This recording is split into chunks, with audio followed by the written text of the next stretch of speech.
তো কইছিলাম না যে মামা একটা ব্যবস্থা করিয়ে দেবে, হ্যাঁ? এককালে হতাশ হয়ে পড়ছো যে কাম কাজ নাই, কদ্দূর কাম করতে পারো আর দেখবো মানে। মামা কি করতে হবে একটু বুঝাই দেন। হ্যাঁ, এই যে এই জমি দেখছো, এই জায়গা থেকে মাটি কাইটা এই জায়গায় 3-4 ফিট উঁচা করবা, সুন্দরভাবে করো। আমি এই জায়গায় একটা বিল্ডিং করব, ভালোভাবে কাজ করো, টাকা পয়সা নিয়ে কোনো চিন্তা করো না। না না মামা কি কর, এটা হাওয়া সালেই আমরাও চিন্তা করতে আছি না, সমস্যা নাই। এটা করিয়ে এলাম মানে আপনার কোথাও কাজ থাকলে আপনি দায়িত্ব করেন।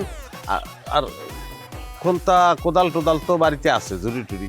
হ্যাঁ, সবই আছে, নিয়ে আইসো। আমি লিখে দেবো না।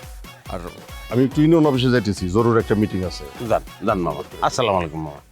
তা তুমি কোদাল টোদাল লই যাও, যাও। ভালো মতো এর কাজ হ্যাঁ করা লাগবে। হুম। ফালতু বলাবান জয়ের আগে ফুটকান আছে। আচ্ছা ওস্তাদ, বিষয়টা তো মালুম করতে পারলাম না। গত রাত্রে এতগুলো সোনা দানা চুরি করলাম, এখন মাটি কেন?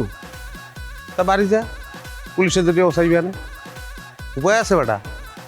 আমাকে বেসিক কাজ কি চুরি করুন, ওইটাই তো করবো ওরা।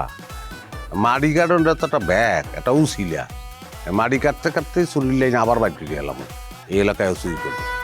ওস্তাদ আমার বোঝা শেষ, আপাতত মাড়ি কফামু আর চুরির সময় চুরি করবো নাকি? হ্যাঁ